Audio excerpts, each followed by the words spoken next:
Sir ഞങ്ങളുടെ ഹോസ്റ്റലിൽ ഭയങ്കര ഒരു പാറ്റയുടെ ശല്യമുണ്ട്. അപ്പോൾ അതിനെ ഒഴിവാക്കാനായിട്ട് നാച്ചുറലായിട്ട് എന്തെങ്കിലും ഒരു പരിഹാരം ഉണ്ടെങ്കിൽ അതൊന്ന് പറഞ്ഞു തരാമോ? തീർച്ചയായിട്ടും നാച്ചുറലായിട്ട് ഒരുപാട് പരിഹാരങ്ങൾ നമുക്ക് പാറ്റയെ ഒഴിവാക്കാനായിട്ടുണ്ട്. പാറ്റ എന്ന് പറയുന്നത് അല്ലെങ്കിൽ കൂറ എന്ന് പറയുന്നത് വളരെ എല്ലാ സ്ഥലങ്ങളിലും വളരെ കോമൺ ആയിട്ട് കാണുന്ന ഒരു ജീവിയാണ്. നമ്മുടെ എല്ലാവരുടെയും വീടുകളിൽ ഒരു പെസ്റ്റ് എന്നുള്ള നിലയ്ക്ക് നമ്മൾ പാറ്റകളെ നമ്മൾ ഐഡൻറ്റിഫൈ ചെയ്യാറുണ്ട്. അപ്പോൾ ചിലർക്കൊക്കെ പാറ്റകളെ കാണുമ്പോൾ ചില പ്രശ്നങ്ങളുണ്ട്, ചില നോർമലായിട്ടൊരു ഫിയർ വരാൻ സാധ്യതയുണ്ട്. അതിനോടൊപ്പം തന്നെ ഇത് ഉണ്ടാക്കുന്ന ഒരു ഹൈജീൻ പ്രോബ്ലം നമ്മുടെ എല്ലാവരുടെയും വീടുകളിലുണ്ട്. പ്രധാനമായിട്ടും പുറമേ നിന്നുള്ള ബാക്ടീരിയാസിനെ ഒക്കെ ഇത് ക്യാരി ഓവർ ചെയ്യുന്നുണ്ട്. കാരണം ഇത് സ്വാഭാവികമായിട്ടും ഇത് വേസ്റ്റിലും അല്ലെങ്കിൽ അതേപോലെയുള്ള ഡ്രെയിനേജിലും ഒക്കെ ആണല്ലോ കാണപ്പെടുന്നത്. അപ്പോൾ അതുകൊണ്ട് തന്നെ ഇതിൻ്റെ ശരീരഭാഗത്ത് ഒക്കെ പല തരത്തിലുള്ള ബാക്ടീരിയാസ് ഒക്കെ കാണാൻ സാധ്യതയുണ്ട്. അതുപോലെ തന്നെ ഇതൊരു പ്രധാനമായിട്ട് ഫുഡ് സെർച്ച് ചെയ്ത് വരുന്ന ഒരു ജീവി ആയതുകൊണ്ട് തന്നെ നമ്മുടെ ഫുഡിലൊക്കെ കണ്ടാമിനേഷൻസ് വരാനുള്ള സാധ്യതയും വളരെ കൂടുതലാണ്. അതിനോടൊപ്പം തന്നെ ചില അലർജീസും ഇതുമൂലം ഉണ്ടാകാനുള്ള സാധ്യതയും കൂടുതലാണ്. നമസ്കാരം, ഞാൻ doctor Hemant Aravind, research head Aptech limited, Kottayam.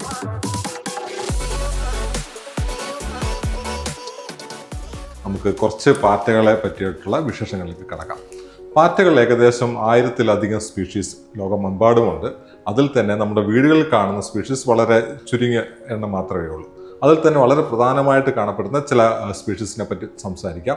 അതിലൊന്ന് ജർമ്മൻ ബെലാറ്റ എന്ന് പറയുന്ന അല്ലെങ്കിൽ ജർമ്മൻ കോക്രോച്ചസ് ആണ്. മറ്റൊന്ന് അമേരിക്കൻ കോക്രോച്ചസ് ആണ്. മറ്റൊന്ന് ഓറിയന്റൽ കോക്രോച്ചസ് എന്ന് പറയും. അപ്പോൾ ഇവയൊക്കെയാണ് നമുക്ക് സാധാരണ വീടുകളിൽ കാണുന്ന കോക്രോച്ചസിൻ്റെ ഡിഫറെൻറ്റ് ടൈപ്സ് എന്ന് പറയുന്നത്. അപ്പോൾ അതിൽ ഈ അമേരിക്കൻ കോക്രോച്ചസ് എന്ന് പറയുന്നത് കുറച്ച് വലിപ്പം കൂടിയിട്ടുള്ളൊരു സ്പീഷീസാണ്. അത് പറക്കാനുള്ള ഒരു ശേഷി അതിനുണ്ട്.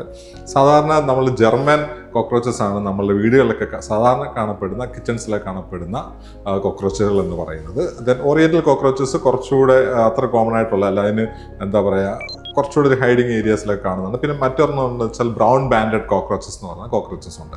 അതും നമ്മുടെ ചില ഷെൽഫിനകത്തൊക്കെ കാണപ്പെടുന്ന കോക്രോച്ചസ്. അപ്പോൾ ഇങ്ങനെ നിരവധിയായിട്ടുള്ള കോക്രോച്ചസ് നമ്മുടെ വീടുകളിലൊക്കെ തന്നെ ഉണ്ട്.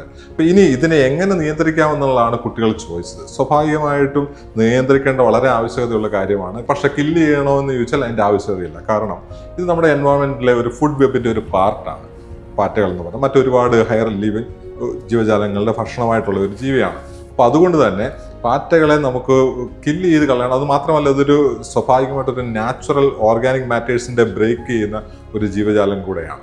പക്ഷേ ഇതിന് നമ്മുടെ അടുക്കളയിൽ ആവശ്യമില്ല, നമ്മുടെ ഫുഡ് വെച്ചിരിക്കുന്നിടത്ത് നമുക്ക് ആവശ്യമില്ല. അവിടെ നിന്നൊക്കെ ഇത് നമുക്ക് തുരത്തുകയും വേണം. അപ്പോൾ ഇനി എന്താണ് ഇതിനുള്ള മാർഗം? നിലവിൽ നമ്മൾ എന്തൊക്കെയാണ് ഉപയോഗിച്ചുകൊണ്ടിരിക്കുന്നത്? നമ്മളെല്ലാവരും ഉപയോഗിച്ചുകൊണ്ടിരിക്കുന്ന കെമിക്കൽസുകളാണ്. പ്രധാനമായിട്ടും ഫിപ്രോണിൽ അടങ്ങിയിട്ടുള്ള കമ്പോണൻറ്റുകളാണ് യൂസ് ചെയ്യുന്നത്. ഇതൊരു ന്യൂറോടോക്സിക് കമ്പോണൻസ് ആണ്. നിരവധിയായിട്ടുള്ള കമ്പോണൻസ് ഉണ്ട് അതുപോലെയുള്ള. അപ്പോൾ ഇങ്ങനെയുള്ള ന്യൂറോടോക്സിക് കമ്പോണൻസ് നമ്മുടെ വീടുകളിലൊക്കെ യൂസ് ചെയ്യും. അതുപോലെ തന്നെ ബോറിക് ആസിഡ് യൂസ് ചെയ്യുന്നുണ്ട്. അതുപോലെ തന്നെ ഡൈറ്റമിനസ് എർത്ത് യൂസ് ചെയ്യുന്നുണ്ട്.